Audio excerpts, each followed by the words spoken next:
Morjesta hyvät ystävät ja kylänmiehet. Tänään me katsotaan tätä vanhan maatilan pihapiirissä olevaa päärakennusta ja että oisko siitä vielä johonkin vai menekö se palomiesten harjoittelukohteeksi. Mutta aloitetaan ensin ulkopuolelta ja siirrytään sen jälkeen sisälle ja katsotaan mitä se on niellenyt. Ulkopuolelta ensimmäiset havainnot tietysti on tuosta ulkovuorauksesta, lautavuorauksesta, että se on tietenkin maali ainakin kärsinyt ja sitten jos katsotaan täältä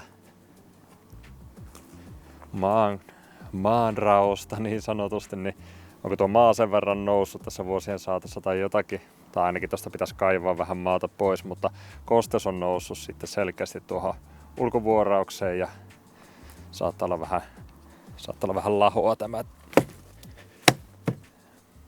niin kuin onkin tuosta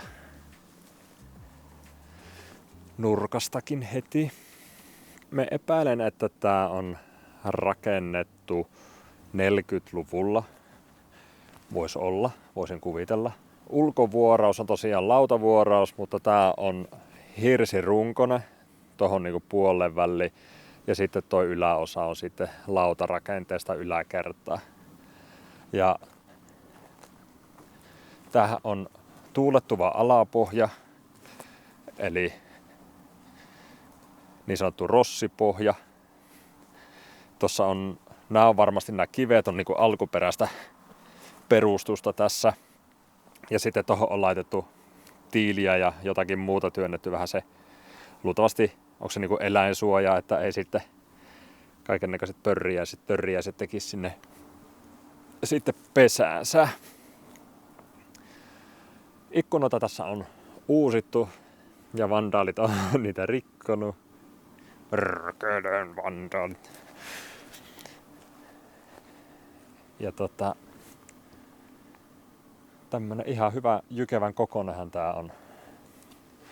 Jos on hirsirakenteinen tätä myöten, niin on siinä ainakin hyvin hirsiä sitten mitä jälleen käyttää, mikäli semmonen tilanne tulee. Nähdäänkö me tonne sisälle mitään? Mitä tästä nyt näkee tonne alapohjaan? Itekin näen varmasti vasta tietokoneella paremmin, mutta jonkun kenkä siellä näyttää olevan ja aika kuivan näköistä. Eli tuuletus on pelittänyt. Sitten täältä talon takapuolelta katsotaan mitä täältä löytyy. Pajukkoa on kyllä piruvie kasvanut aika runsaasti. Täällähän nähdään heti, että tossa on ilmalämpöpumppu. Hitachi. Sekin kieli siitä, että on täällä asuttu varmaan niinku 2000. Milloin noita ilmalämpöpumppuja rupesi tulemaan? 2000-luvun jossain. Hitachi.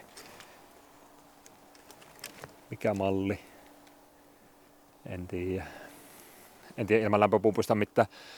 Mutta ihan silleen niinku kohtalaisessa kunnossa tää on pysynyt kuitenkin varmaan tuon hienon styroksi katoksen ansiosta, että ei ole silleen niin metsittynyt mitä.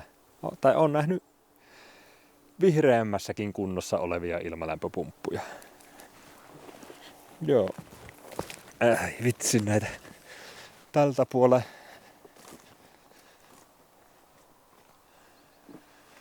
No täältä oikeastaan näkee tuonne, että peltikatto. No sen kunnosta nyt vähän vaikea sanoa juuta tai jaata ennen kuin sisältä kattoo. Mutta tuosta biisistä huomaa kyllä, että on noin rappaukset lähtenyt aika rankasti kävelemään ja siinähän ei ole hattua tuossa piipussa, että vesi sattaa suoraan sisälle. Mutta katsotaan sisältä sitten sisäpuolelta, että onko toi katto vuotanut kautta onko toi piisi pahassa kunnossa. Täältäkin näkee näitä. No tietysti maali on lähtenyt pois ja muuta, mutta kyllä se niin lähellä maata toi ulkovuoraus, että se sitten tuppaa vähän pehmenemään. Ja tässä meillä on sitten, tää ei nyt näytä miltäkään ihan supervanhalta hulekaivo, likakaivosysteemi, mikä tää nyt sitten onkaan ja mikä tonne nyt sitten viettää. Ja täällä kaikkien näiden romujen keskellä. No ensinnäkin tossa taitaa olla tän talon nää tikkaat, että ei pääse katolla enää. Tikkaat on tullut alas. Mutta tässä on kaivo. Avonainen tähän ja tähän pitää varmaan laittaa vähän joku kansi tai joku päälle. Tänhän tippuu kaikki metsäeläimet.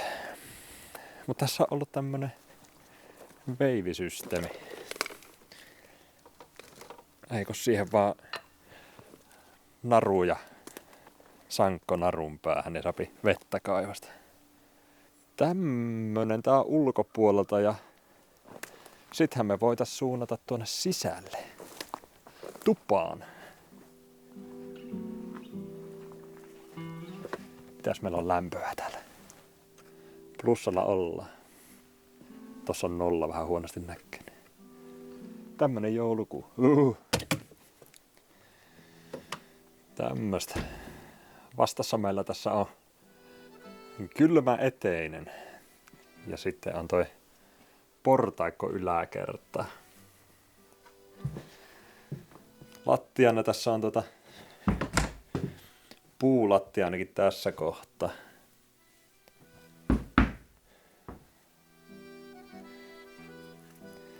Täällä meillä on tupa.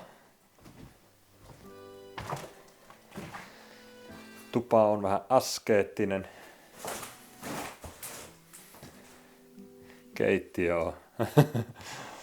Keittiö on vähän minimalistinen.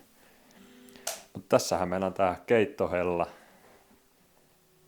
Mitä sitä sähköhellaat? Eihän sitä tarvitse edes, kun on tommonen.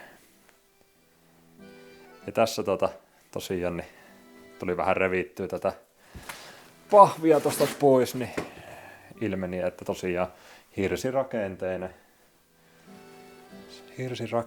joka on ihan hyvä juttu sinänsä, mikäli sikäli tästä yhtään mitään haluaa tehdä. Katto roikkuu tosi paljon ja on matala, että mulla yltää käsi tonne kattoon. Ja sitten tässä oli todistusaineistoa meille, että 2015 luultavasti täällä vielä kissalle on lääkettä annettu, niin 2015, en tiedä voiko pitää paikkansa, mutta ehkä 2015 vielä joku asunut täällä. Ja onko joku Jokkis Jape täyttänyt 30 vuotta. Siellä on lastenkortit. Täällä on vessa. Tänne on rakennettu ihan tämmönen sisävessa ja täällä on sauna. Täällä on, olisiko tuossa, en tiedä mikä tuo sininen möhkäle on tuossa, mutta tuossa ainakin saattaa olla sitten lämminvesivaraaja ja olisiko tuo sininen möhkäle jotakin näihin sisälle tulevan veteen liittyviä asioita. Sitten päästään makkariin kammarin puolelle. Ja täällä on toi ilmalämpöpumpu sisäyksikkö. Olen joskus nähnyt puhtaampiakin ilmalämpöpumppuja. Saataisko mä vähän valoa tänne? No ei paljon auttanut. Pimmeitä on kuin jouluna Joensuussa. Mutta joo, siinä on toi sisäyksikkö ja täällä meillä on vielä kakeekin, jossa on paristoakin. En tiedä, saiskohan tuota yksikköä siirrettyä tuonne talliin esimerkiksi. Minkälainen homma se on, pystykö minä tee se itse miehenä sen sinne siirtämään vai en. Ja sitten tällä puolenkin biisiä on no en tiedä, onko tuo oikeasti vanha kiuvas, jonka päälle on vaan ladottu sitten kiviä vähän massaksi, niin se varastoi sitten lämpöä. Joo, tässä on muuten taas lattiana sitten niin tämmönen muovimatto. Täällä on Seurasamakkarisen lattia on inasen alempana kuin tää lattia ja sitten taas katto. Katto on täällä vähän korkeammalla kuin täällä. En tiedä mikä homma. Mutta positiivisen kautta niin ei tää niinku semmoinen, tää ei haise niinku mummolalle eikä kellarille eikä millekään. Ehkä tää haisee vähän likaiselle ja röökille ja semmoselle, mutta ei mitenkään niinku, ei kosteusvauriolta. Sillä ihan positiivista kyllä. Ja siinä olisi mulle lämmön lähde. Ja täällä on tikka ompelukone. Joo, sit kun saa joku projektin tossa, niin pääsee verhoilemaan auton tai projektin sisuuksia.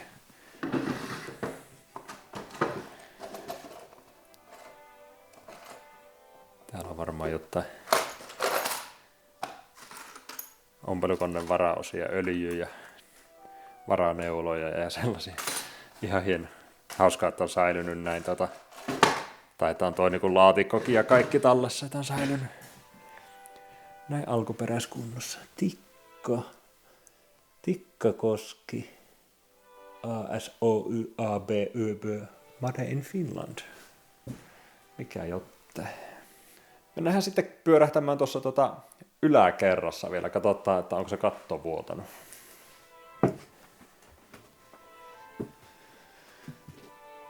Tämmönen. Sekasotkuhan se täälläkin. Aha. Täältä hienot näkymät. Romuläjän.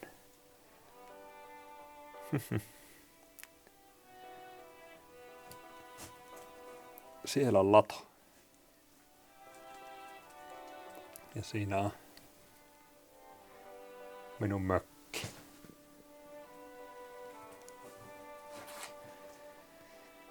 Tämmönen yläkerta.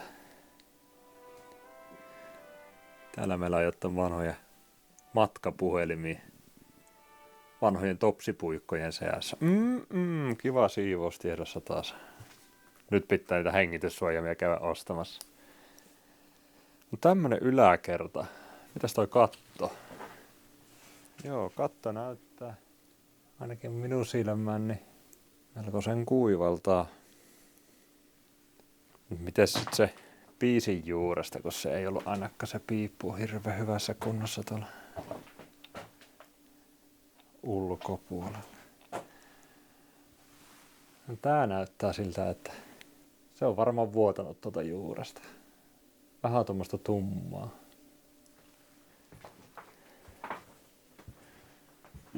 Tää on ihan tämmöistä kylmää tilaa tosiaan. Siellä meillä on sähköhella. Ja sitä kalkkimaalilla jostain syystä maalailtu. Onko nämä biisit vähän näin köppösiä normaalisti? Vähän hassun näköinen. Miksi tässä on tämmöiset portaat niin sanotusti? Tässä on paksumpi ja tuosta ohuempi. En tiedä. Tää välitilassa on eristeenä. Tuolla näyttää olevan niinku purua tuolla päässä. Mutta tämähän on nyt sitten taas niinku puhallusvilla. Että onko tänne lisätty eristystä jossain kohtaa?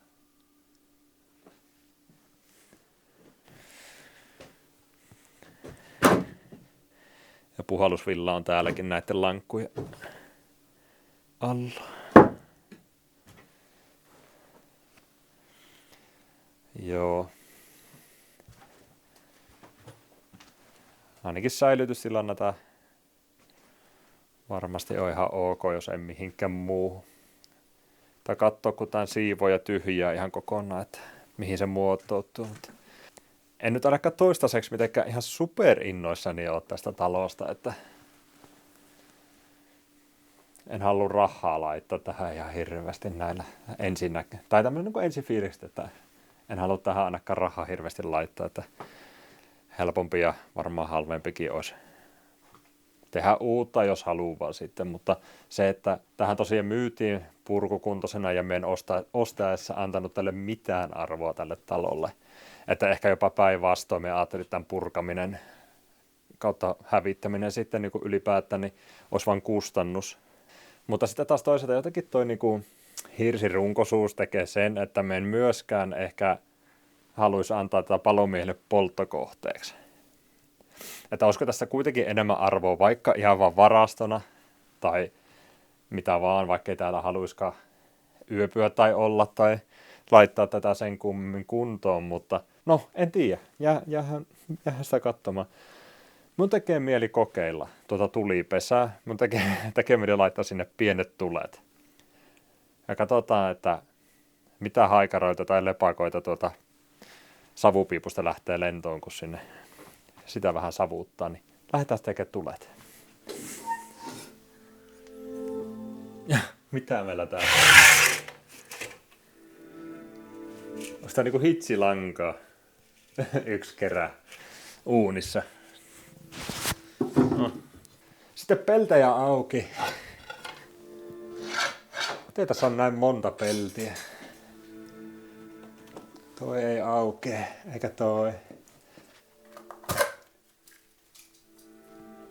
Jaha. Täällä oli valmiiksi puitakin. Ei ole vaan taas puukkoa eikä mitään millä näitä pieniä.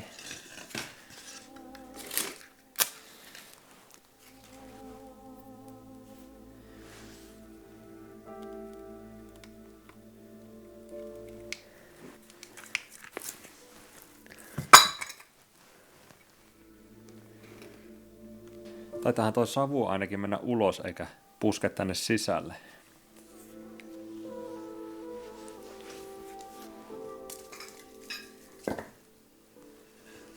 Hemmetti, kun ei ole mitään pientä puuta nyt.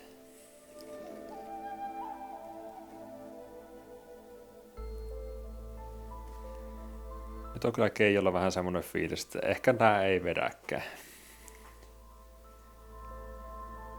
Tai olisiko se toi pelti, mikä tossa nyt on jumissa tai yliin, niin pitänyt saada auki.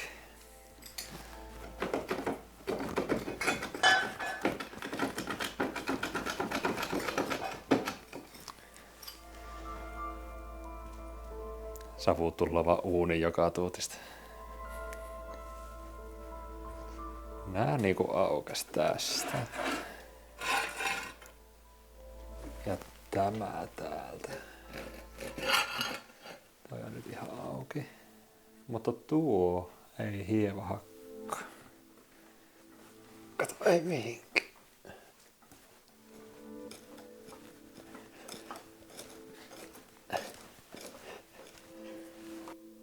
Joo.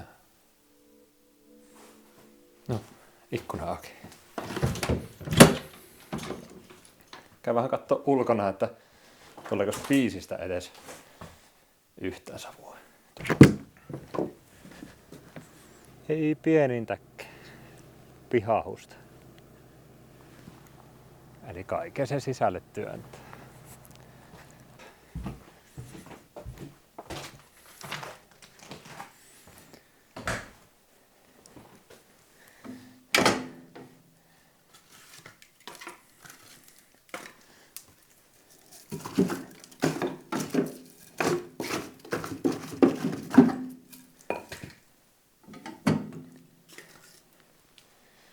No, onneksi ei tullut työnnettyä pessää täytten puita. Me lähdemme pois tätä kärrystä nyt.